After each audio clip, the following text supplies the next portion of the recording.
Hola, yo soy Diana Chavarría y vamos a conversar desde diferentes perspectivas. En nuestro conversatorio invitamos profesionales y amigos para explorar con ellos otros puntos de vista y así construyas tu propia verdad. En el episodio de hoy nos acompaña Carolina Palacio. La doctora Carolina es mi profe en el programa de cuidados paliativos, mi profesora de psico-oncología, y pues para mí es un honor tenerte por acá en el podcast, como conversando de este tema que nos reúne hoy, que es el tema de cómo dar malas noticias. Entonces, bienvenida a este espacio, profe. Mil gracias, Dianis, a ti por la invitación y espero como poder ofrecer la información que sea útil para todos los profesionales de la salud en términos de la comunicación y de la importancia de una buena comunicación en el contexto de salud-enfermedad. Cuéntanos un poquito de ti para las personas que no te conocen, quién es Carolina Palacio, quién es Carolina tanto dentro de su rol como psicóloga en la medicina como ser humano. Ok, bueno, yo soy psicóloga, ya pues salí de la universidad hace más o menos 17 años. Desde que salí de la universidad me empezó, o mucho antes, a interesar todo el tema de dolor y cuidado paliativo. Hice mi especialización una vez egresé de psicología en dolor y cuidado paliativo y pues yo he sido una persona que me ha gustado mucho como estudiar, me ha interesado mucho como la investigación. Entonces, después de realizar la especialización, empecé mi máster en psicología de la salud y no siendo suficiente, pensé también en hacer el doctorado en psicología de la salud, que terminé hace ya más o menos 3 años. Desde hace 14 años que salí de la especialización, empecé a trabajar en el Instituto de Cancerología. Allí me he desenvuelto como toda la parte y he hecho parte del equipo asistencial del instituto, atendiendo pacientes en estadios tempranos de enfermedades oncológicas y en estadios avanzados. Pero también esporádicamente hago acompañamientos más a pacientes particulares con otro tipo de enfermedades no oncológicas e incluso hago acompañamiento a pacientes que no tienen necesariamente una enfermedad o un diagnóstico de una enfermedad ni oncológica ni no oncológica. Fuera de lo profesional, pues soy una persona que me gusta viajar, me gusta conocer, explorar, me gusta hacer mucho deporte y lo he visto y ya lo tengo como parte de mi vida hace muchos años, pero desde hace más o menos 7 años para acá vengo practicando pues el correr, hace parte también y lo he venido como instaurando como una práctica espiritual. Me ha ayudado como a reconocer mis límites, me gusta pues porque es al aire libre, me permite pensar, me permite sentir mi cuerpo, me permite conectarme con mi cuerpo. Entonces, pues básicamente esa soy yo, Dianis. Pues me parece muy importante traer como a la mesa el hablar de cómo dar malas noticias, ¿cierto? No solamente para el público que nos escucha, que son profesionales de la salud, sino que cuando uno desde la medicina estudia todas estas guías, estudia este tema, lee artículos sobre cómo dar malas noticias, yo creo que también se puede aplicar a la vida, pues como del día a día de las personas que no son profesionales de la salud, que a veces también abordan como esta temática o no tienen las herramientas para comunicarse adecuadamente ni asertivamente en cualquiera de los trabajos pues que desempeñen, ¿cierto? Creo que el hecho de dar malas noticias digamos, nos limita solamente a los profesionales de la salud, sino que considero que todos deberíamos como tener un poquito de herramientas sobre este tema. Y hablando pues con colegas y cuando uno está en el pregrado y sale a ejercer medicina, se da cuenta lo poquito que lo entrenan a uno en el pregrado de medicina para saberse comunicar de forma asertiva con los pacientes. Y son herramientas que nos toca ir como adquiriendo a los médicos como más desde la lógica y desde la relación médico-paciente que desde la parte académica. Entonces, quería traer este tema porque me parece muy útil para los pacientes y para los médicos y como para esa relación médico-paciente. Quería preguntarte si en tu día a día como psicóloga ves como esta dificultad en los médicos, como esa perspectiva externa que tienen ustedes desde el acompañamiento psicológico en los pacientes y en la relación médico-paciente, ¿cómo ves tú el abordaje que le dan los médicos como a esta parte de dar malas noticias? A ver, yo creo que primero debemos empezar y tener en cuenta que en ninguna facultad de medicina en su pregrado hacen algún entrenamiento en la comunicación o tampoco brindan la oportunidad de hacer entrenamientos en comunicación teniendo presente que la comunicación es una habilidad que se puede entrenar y que se puede desarrollar. Y al no ser una habilidad que se entrena y se desarrolla dentro del pregrado, pues sí que en el ámbito ya profesional y en el ámbito clínico se empiezan a observar muchas dificultades. Incluso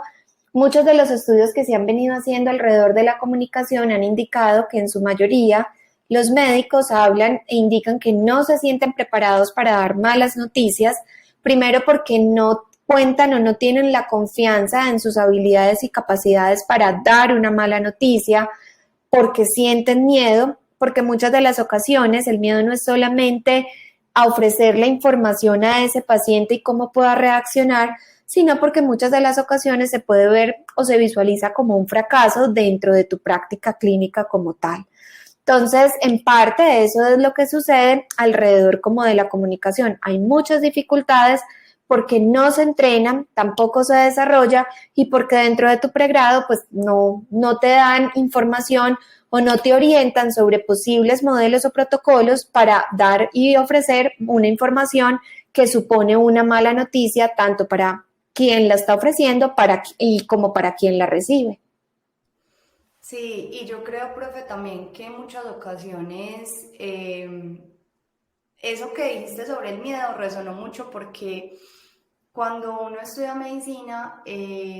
digamos que uno se entrena mucho en la parte teórica, en la parte académica, en los protocolos de antibiótico-terapia, antihipertensivos, manejar los pacientes en urgencias, como toda la parte muy académica, como protocolaria, pero en el momento en que se le sale a uno la atención como de ese cuadrado y de esos límites, digamos que uno toca como una parte más humana en la cual uno no se ha preparado de una forma académica, sino que es una preparación mucho más desde los valores, desde tus experiencias personales, desde lo que tú eres y lo que te quieres proyectar hacia las otras personas. Entonces, a veces cuando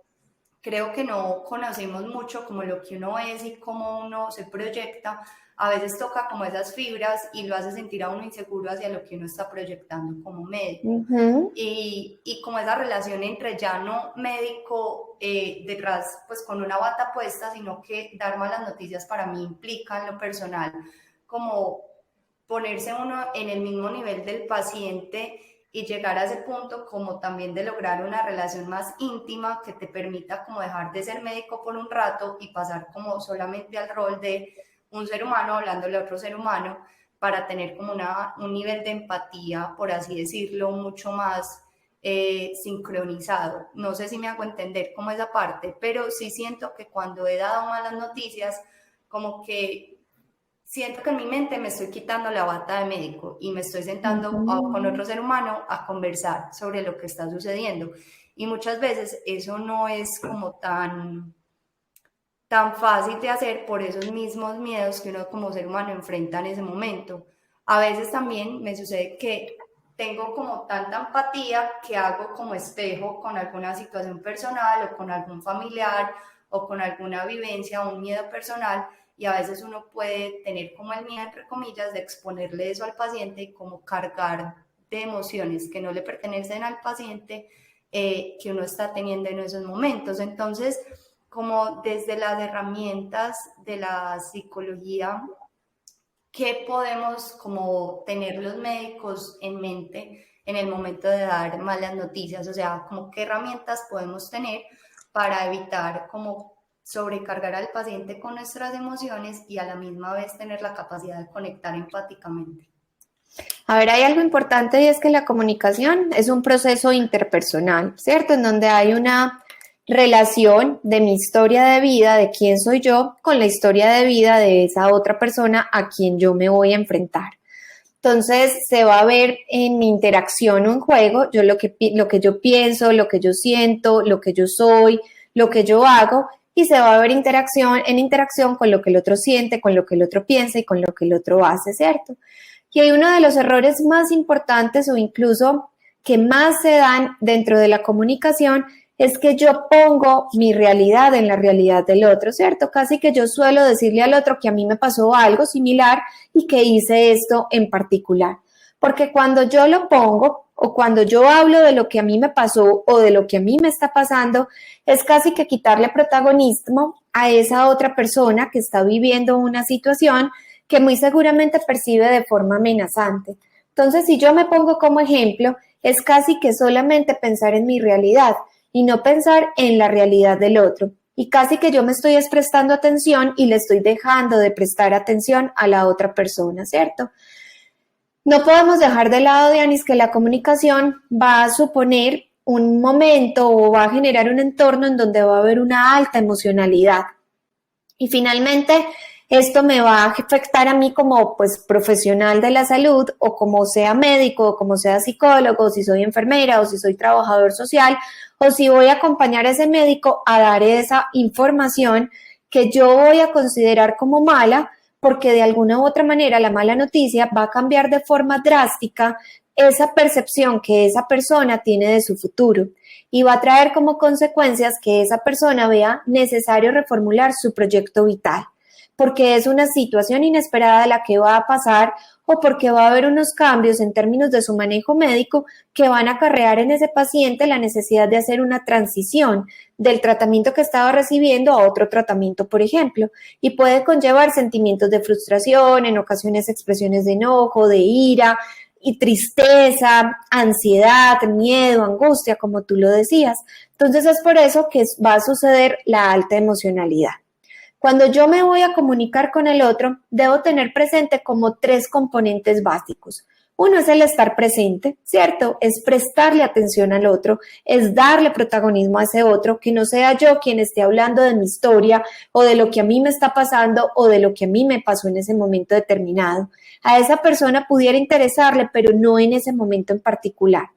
Y también establecer desde ese estar presente una relación basada en la escucha activa. Y la escucha activa es lo que me va a permitir identificar cuál es la situación problemática de ese paciente y también me va a permitir identificar qué tanta información quiere tener ese paciente o qué tanta información no me quiere tener ese paciente. Eso es importante prestarle atención. Porque hay personas que les gusta una información muy detallada, pero habrá otras personas que no les gusta o no les interesa una información tan detallada, porque su conveniencia emocional así no se lo permite, ¿cierto? Luego de que yo estoy presente, pues también estoy siendo empático con el otro. Cuando yo soy empático es cuando yo continuamente estoy tomando la perspectiva del otro, es decir, estoy validando lo que el otro siente en términos emocionales. Le estoy permitiendo ese desahogo emocional y que pueda también tener ese espacio para hablar de lo que siente. Pudiera ser que en muchas de las ocasiones tengamos la idea que vamos a hacer algo siempre con las emociones, pero el solo hecho de escuchar, de darle a conocer al otro que estamos ahí para oírlo, para acompañarlo, para ayudarle también con lo que emocionalmente eso está generando en él, pues también me está permitiendo a mí reconocer cuáles son las emociones que esa situación me genera para poderme autorregular, ¿cierto? Esto a mí me genera malestar, esto a mí me es difícil, pero también sé que para el otro va a ser y compartirlo en términos, por ejemplo, sé que lo que estamos diciendo no es fácil, para mí no es fácil venirte a decir que está pasando esto, es una situación infortunada para nosotros como equipo, nos sentimos preocupados por lo que en este momento está sucediendo o por cómo está cambiando tu proceso o por la misma forma como tu enfermedad está evolucionando en el tiempo. Y también un tercer componente es el componente del cuidar. Es ayudarle a ese paciente a identificar y ayudarle a movilizar sus recursos personales, porque a medida que también vamos siendo empáticos, también vamos poniendo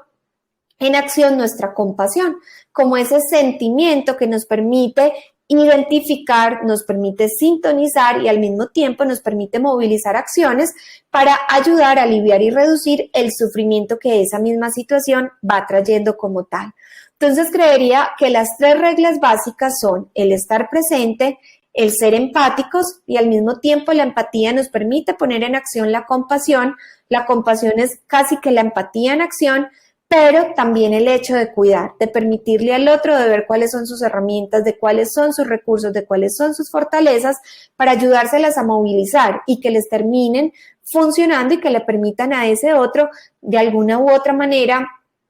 pues tener recursos y ver que él sí puede manejar esa situación. Y pues lo otro también tenerlo en cuenta como final, pues como último, no hablar de lo que nos está pasando a nosotros o de lo que en algún momento nos pasó a nosotros, porque le quitamos protagonismo a esa persona que necesita ser atendida, ser escuchada, ser validada y ser cuidada como tal. Esa parte que dices de las emociones y como esa, entre comillas, caja de Pandora que uno puede llegar a abrir cuando da una mala noticia y es la reacción que de pronto va a ser digamos, sorpresiva en muchos casos de la otra parte y es cómo va a reaccionar este paciente cuando lee la mala noticia, cómo va a reaccionar este familiar, etcétera. Creo que es una de las principales barreras en cuanto a cómo dar malas noticias o cuando vemos que los médicos evitan dar esas malas noticias y piden acompañamiento por psicología, por trabajo social, por enfermería o finalmente por cuidados paliativos, como para intentar que sean otras personas las que hagan este acompañamiento. Y creo que muchas veces también se da porque de pronto se sienten sin esas herramientas para afrontar esa caja de emociones que es desconocida para uno como personal de la salud previo a dar una mala noticia. Pero me parece muy importante eso que mencionas, profe, y es uno saber que uno no tiene que, o sea, que como profesional de la salud no tenemos que controlar ni dar una solución a esa expresión de emociones, sino simplemente el hecho de acompañar, ya estamos cumpliendo un rol activo en ese cuidado del paciente y que nuestro deber no es apaciguar o minimizar emociones, sino por el contrario, validar esas emociones que está teniendo esa persona pues cuando se dan malas noticias. Y validarlo desde, por ejemplo, comprendo que lo que le esté diciendo no esté siendo fácil, yo hubiera querido decirle algo diferente, hubiera querido venir a traerle una noticia diferente, espero que la próxima vez pueda traer otra información que pueda ser un poco más positiva de esta que le estoy dando, ¿cierto? Siempre entender que es una situación difícil, entiendo que esto no sea fácil, entiendo el cómo se pueda estar sintiendo, lo comprendo, pues de alguna u otra manera va a darle esa posibilidad a ese paciente de sentirse validado y de sentirse acompañado y al mismo tiempo de ser cuidado. Claro. Profe, bueno, cuando estamos hablando de malas noticias, hay unos protocolos, hay unas guías, hablamos de un acrónimo, por así decirlo, que es el SPIKES. Quería que habláramos un poquito de esto como para tener un poquito más claro los pasos que existen como tal expuestos en la literatura, pero también darle como una interpretación desde la parte de psicología y que nos cuentes cómo podemos dar malas noticias de una forma agradable, de una forma adecuada, cómo podemos dar malas noticias de una buena forma. Ok, entonces desde hace muchos años para acá, casi que desde 1982 con Bookman, viene como desarrollándose el protocolo SPIKES, que el acrónimo en español es EPIC, ¿cierto? Este es un protocolo que da como una orientación o permite ser o da una guía de cómo poder comunicar una información que todos conocemos que para el otro va a cambiar de forma drástica o que de alguna u otra manera va a necesitar en el otro modificar aspectos que tocan con su proyecto vital.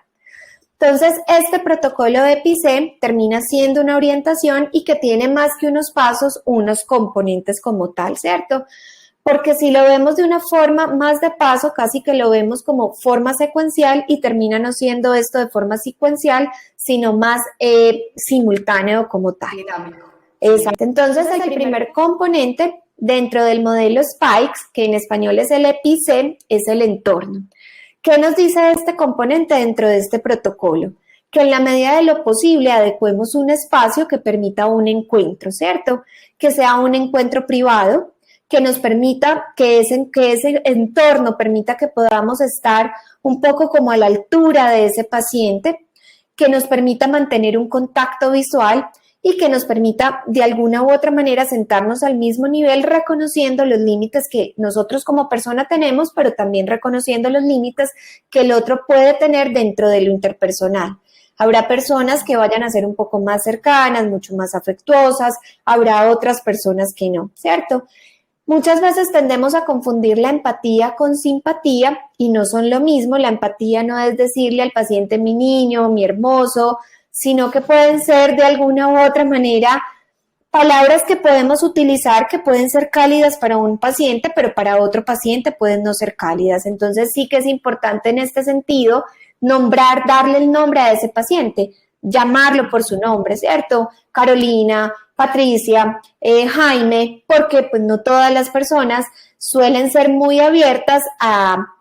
y no reciben muy agradablemente o muy positivamente este tipo de palabras, ¿cierto? Habrá otras que sí, entonces también es importante como tenerlo en cuenta con quién me voy a relacionar. Entonces, en parte desde el área de psicología, pues es útil tener esa información de la historia de ese paciente, quién ha sido ese paciente, porque muy seguramente desde la parte médica se va a poder orientar, no, a ese paciente no le gusta mucho la confianza, es un paciente que tiene unos límites interpersonales bien marcados o es un paciente que no tiene esos límites interpersonales muy marcados.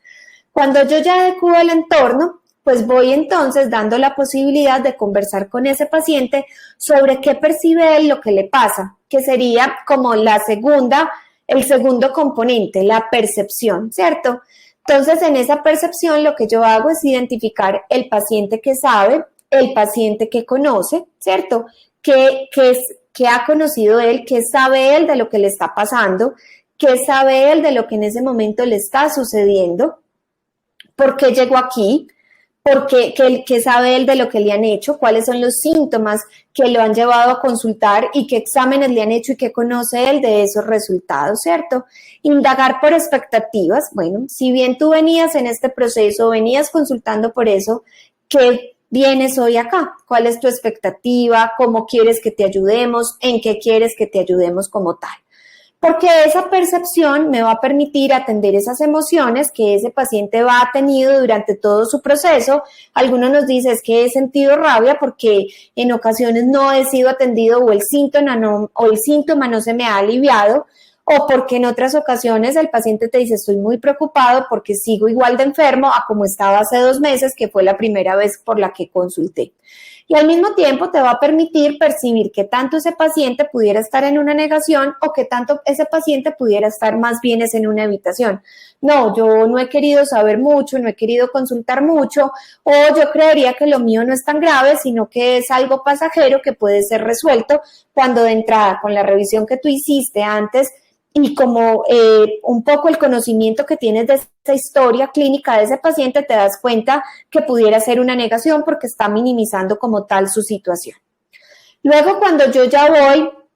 percibiendo ese paciente que sabe, pues dentro de ese viene un tercer componente dentro de este protocolo que es la invitación, ¿cierto? Identificar qué tanta información quiere tener ese paciente. Entonces preguntas, bueno, tú me has contado hacer como un resumen o una síntesis de todo lo que ese paciente te ha hablado, de lo que ese paciente ha sentido, pero pues comentarle que los resultados de los exámenes ya han salido y quisieras conocer, si quisiera profundizar un poco más en detalle qué es lo que está pasando o los resultados de los exámenes que en este entorno en particular se le han venido haciendo, pues que han indicado o que han permitido identificar como tal. Para luego pasar a un cuarto componente que es la comunicación, o es darle a conocer a esa persona y a esa familia qué es lo que está sucediendo como tal, qué es lo que le está pasando. Entonces, explicar la situación de una forma sencilla que sea comprensible para ese paciente e ir de alguna u otra manera identificando qué son esas señales no verbales de ese paciente frente a eso que tú le estás ofreciendo. Entonces, si te mira a los ojos, cuál es la expresión facial que tiene, si de alguna u otra manera hay de alguna u otra forma expresiones dentro de parar, de decir no entiendo, necesito saber más, si hay suspiros, si no hay suspiros, que es como tal la comunicación no verbal. De alguna u otra manera en comunicación se ha encontrado que 80% de la comunicación es no verbal y un 20% es comunicación verbal. Evitar en esta comunicación o en este darle a conocer a esa persona lo que le está pasando, la jerga médica. Somos expertos en hablar con nuestros términos, pero no nos damos cuenta a quién tenemos enfrente, ¿cierto? Que probablemente es una persona que no tiene conocimiento de lo médico, desconoce términos médicos, muchas de las ocasiones su nivel sociocultural pues no le permite comprender esa información que yo le estoy dando desde lo médico y casi que necesito adecuarla y ajustarla a ese nivel sociocultural como tal. Por eso es importante leer si ese paciente o conocer si ese paciente es analfabeta, si no es analfabeta, dónde vive ese paciente, si vive en la ciudad, si vive en el pueblo, si vive en la zona rural, porque muy seguramente o en la zona urbana me va a permitir conocer pues cuál es el nivel de formación y cuál es el nivel sociocultural de ese paciente. No porque ese nivel sociocultural no le vaya a permitir comprender, yo puedo ajustar la información a ese nivel sociocultural, porque a veces tendemos a infravalorar esas experiencias de ese paciente en la vida y creemos que porque es analfabeta no nos va a entender. Probablemente pues puede ser analfabeta, pero si yo ajusto la información y ajusto la comunicación a ese nivel sociocultural, muy seguramente ese paciente sí me va a comprender y me va a comprender muy bien lo que en ese momento le está pasando. En sus términos, y, exacto, en los términos de que sean sencillos y fáciles de comprender y chequear continuamente, ¿cierto? Como hasta ahora me ha hecho comprender. ¿Hay alguna duda o alguna pregunta que tengas en el momento de lo que estamos hablando? Me puedes parar, me puedes preguntar, dar ese permiso y dar como esa posibilidad. Y ofrecer información a trozos, ¿cierto? Porque a veces pues nos regamos como en prosa para hacerme entender, pero probablemente ese paciente no me va a entender o esa familia no me va a entender qué es lo que estoy diciendo. Entonces, ofrecer información a trozos es, los exámenes están indicando esto, hacer una pausa, mostraron comparativamente al examen que tú trajiste que pues realmente si hay una masa, que es una masa que ha venido creciendo de tamaño y es ir haciendo pausas, ¿cierto? Para que ese paciente también tenga la oportunidad de ir preguntando cuando quiera preguntar. Claro, y pues como ir haciendo una retroalimentación y saber qué tanto realmente me está entendiendo este paciente y también uno identificar de pronto lo que tú decías desde el lenguaje no verbal, de si el paciente quiere más información o si el paciente realmente nos está comunicando que ha sido como ya tiempo de parar y que en muchas ocasiones decimos que la verdad, se debe dar la verdad a nuestros pacientes, pero que no tiene que ser una verdad absoluta todo lo que sabemos en el mismo momento, ¿cierto? Hay momentos en que las malas noticias se pueden ir dando en diferentes días, un día se le puede ir diciendo algo, al otro día se puede ir sumando la información, no tiene que ser todo como una bomba nuclear. Eso es lo que se llama y es lo que se da en términos de dar a conocer la información, una información a trozos. Hay pacientes que te dicen y te paran, hoy no quiero conocer más, suficiente hasta acá. Entonces, dar esa oportunidad que cuando quiera conocer más o cuando quiera hablar de los otros resultados, por ejemplo, van a estar ahí para ofrecerle la información que él necesite. No la información que nosotros como equipo médico necesitamos que él tenga, porque también es respetar qué tanto el paciente quiere conocer o qué tanto el paciente no quiere conocer. En muchas de las ocasiones ahí algo incluye lo que se llama, lo que se ha venido denominando desde mucho tiempo atrás, que anteriormente se conocía o se denominaba como conspiración del silencio, pero pues obviamente este término de conspiración se ha venido transformando y ha venido haciendo una transición y se está hablando desde cerco del silencio, ¿cierto? Porque la conspiración habla como de confabulación, es más como en términos negativos y finalmente el objetivo de la familia o el objetivo del paciente o el objetivo del equipo médico pues no es hacer daño como tal, sino que por el contrario, muchas de las ocasiones es buscar el bienestar de ese paciente y protegerlo. Y dentro de ese cerco del silencio, hablamos que es adaptativo cuando el mismo paciente nos refiere que no tiene deseos o no tiene necesidad o interés de conocer información y que prefiere que sea su familia o su cuidador o su acudiente quien reciba la información como tal. Eso es respetable, eso es acompañarlo y es mirar de dónde viene también esa necesidad o no de conocer información detallada de ese paciente como tal. Por eso, muchas de las ocasiones, la evaluación previa por psicología pues permite conocer esa historia y esa información que el psicólogo como tal dentro del equipo puede ofrecer, pues va a ser la guía para el equipo médico para dar esa información basado en esa realidad psíquica, ¿cierto? Que es diferente a todas las realidades y que va en términos de una conveniencia emocional, va en términos de unas creencias, va en términos de una cultura, también en términos como tal de un aspecto emocional que va a ser determinante en el momento en que el paciente conozca o no su situación como tal en términos de salud de enfermedad. Claro, También es... Qué pena, profe, que te interrumpa. Tranqui. Ahorita que mencionabas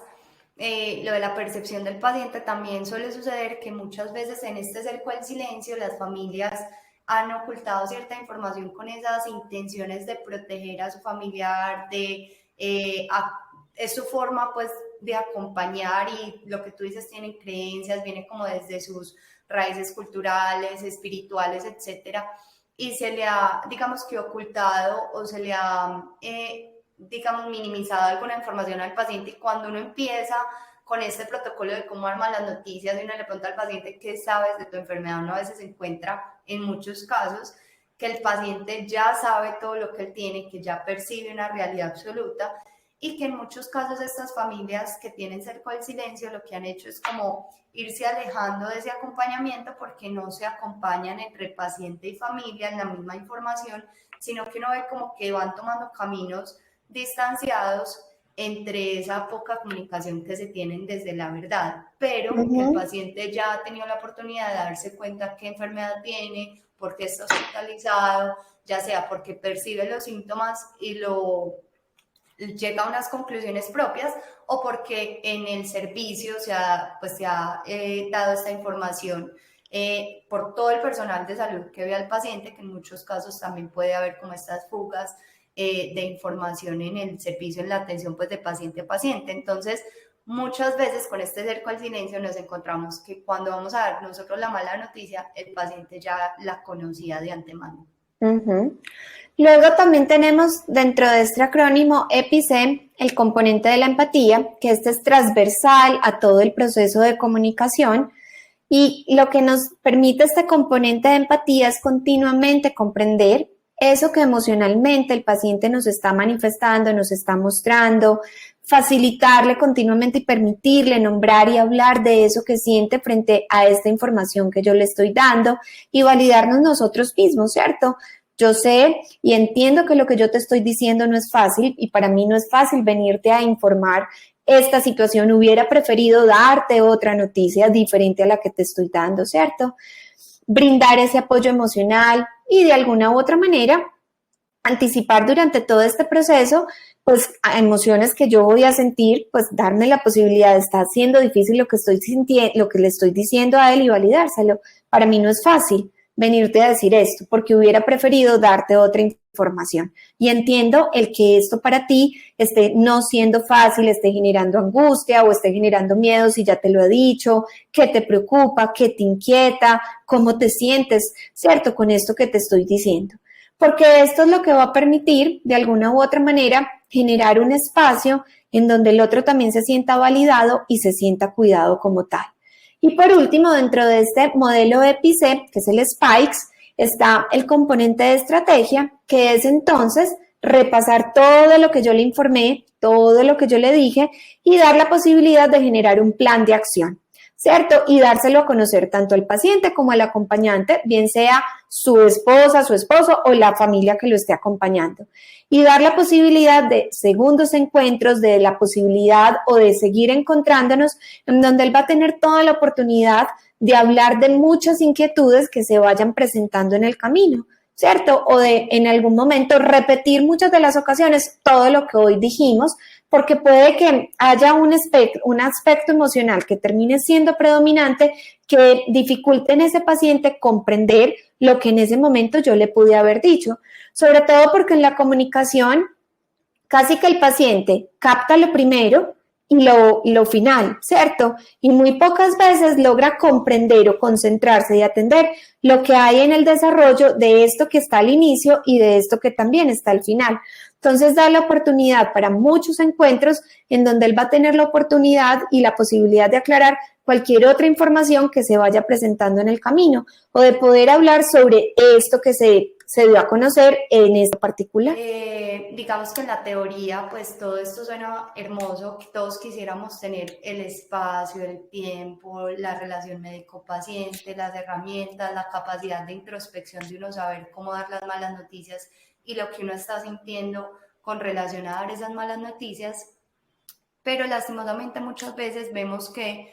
por el día a día de nuestra profesión, de lo que implica ser médico, de lo que implica pasar una ronda, de lo que implica tener residentes, estudiantes a tu cargo como profesional especialista, todo esto se va dilatando y muchas veces no se hace el enfoque adecuado a nuestros pacientes y a cómo dar malas noticias. ¿Cómo podemos implementar el Spikes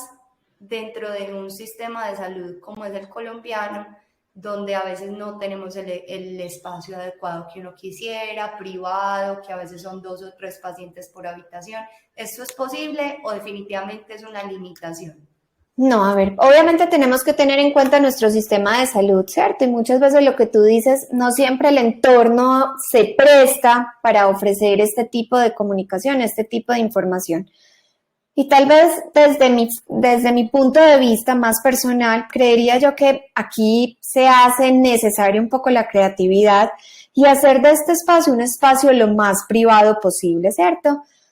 Muchas de las habitaciones cuando son compartidas pueden ser separadas o son separadas por cortinas o por alguna puerta pues que permita como esa privacidad.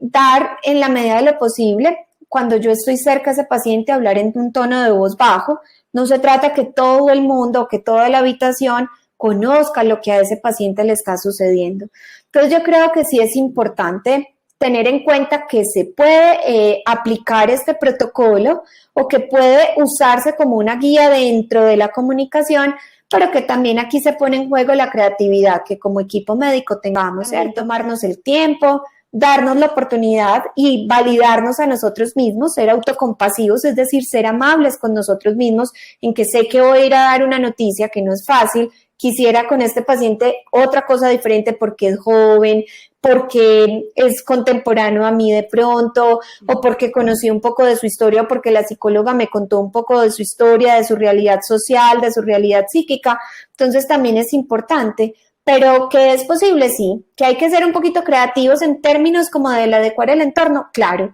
pero que es una guía y que puede ir facilitando la comunicación y de alguna u otra manera ir facilitando el establecimiento de esa relación terapéutica que se va a hacer fundamental en términos también de la adherencia al tratamiento, del seguimiento al tratamiento, de la confianza que ese paciente y esa familia nos tenga como equipo como tal.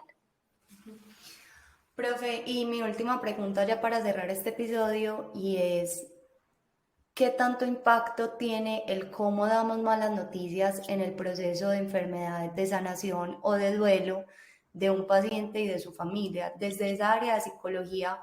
¿cómo ves tú lo que queda después de que el médico entra a una habitación, da una mala noticia, sale y ahí se acaba como esa interacción? Y muchas veces los que hacen ese acompañamiento posterior es el área de trabajo social, de enfermería, de psico-oncología, en este caso pues específico en pacientes oncológicos, pero pues también en el resto de nuestros pacientes no oncológicos. Y ustedes son como los que de primera mano encuentran como todo este impacto emocional y van también como ayudándonos a, digamos, armar y tener más herramientas pues para este enfoque integral del paciente. ¿Cómo ves tú el impacto de un paciente que se le da una mala noticia de forma inadecuada versus un paciente que se le da una mala noticia de una forma amable, empática y compasiva? A ver, Dianes, claramente los estudios cada vez nos hablan que el cómo, el qué, el dónde, el cuándo, sí que va a incidir en la respuesta que ese paciente pueda manifestarnos en términos psicológicos, ¿cierto? En términos de su impacto emocional, en términos también de cómo van a ser estas respuestas cognitivas y todas estas respuestas conductuales en términos como del contexto de salud de enfermedad.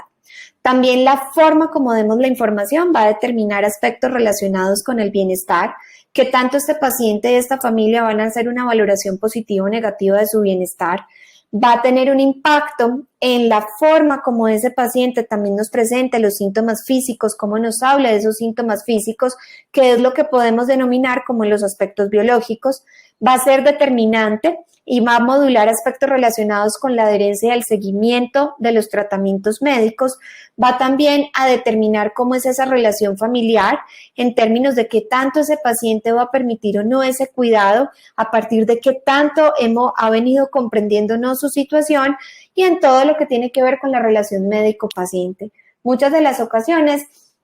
encontramos pacientes que cuando evalúan de forma negativa la manera como les comunicaron la información o como les dieron su diagnóstico o lo que ustedes o lo que hemos venido denominando como mala noticia, generalmente va a modular pacientes que vayan a inmiscuirse en más litigios legales, en demandas, en quejas continuas sobre ese médico como tal, y eso va a fracturar mucho la relación médico-paciente. Entonces sí que es bien importante tener en cuenta estos aspectos, el cómo comunicamos, el cómo nos entrenamos, el cómo desarrollamos esta habilidad, pues sí que va a determinar en muchos aspectos en términos de respuesta psicológica, tanto emocional, cognitiva como conductual, y va a tener un impacto en la relación médico-paciente, en el bienestar, en la adherencia, seguimiento y todo lo que tiene que ver con las relaciones familiares. Perfecto, profe. No, pues ya para cerrar, agradecerte por este espacio, por compartirnos tus conocimientos y por sacar el tiempo para conversar con nosotros. Y yo quería pues como cerrar este episodio dejando como el mensaje de la importancia también de que los médicos que estamos a cargo de dar estas malas noticias hagamos un proceso un poco de introspección de cómo nos sentimos nosotros, por qué, digamos, se nos dificulta tanto sentarnos con un paciente a darle malas noticias, y para nosotros como médicos, qué significa una mala noticia, qué significa eso que estamos transmitiendo, porque creo que es un paso muy importante que a veces se nos olvida en cómo dar malas noticias de forma adecuada, y es también uno primero mirar un poquito como adentro las herramientas que tiene uno para esa comunicación asertiva y como para poder transmitir esa compasión que nos va a permitir al final del día poner todas las herramientas que tenemos, tanto académicas como personales, a disposición de nuestros pacientes. Exactamente, yo creo que la autocompasión aquí se vuelve fundamental en términos también de ser amables con nosotros mismos, de permitirnos sentir que pues hay situaciones que nos movilizan emocionalmente, de sintonizarnos con ellas, de identificarlas, pero al mismo tiempo también irlas aliviando. No solo basta la compasión con el otro, sino que también es importante la autocompasión. Y reconocer que tenemos límites y que no es una tarea fácil comunicarle al otro cuando le estamos cambiando la perspectiva, cuando también le estamos cambiando sus expectativas. Para nosotros como equipo de salud también es difícil, y reconocerlo y hacerlo parte de nuestra realidad. Y lo que les decía anteriormente, darle a conocer al otro, hubiera deseado venirte a dar otra información, eso también hace parte de lo que implica la empatía y la compasión en el contexto de salud de enfermedad.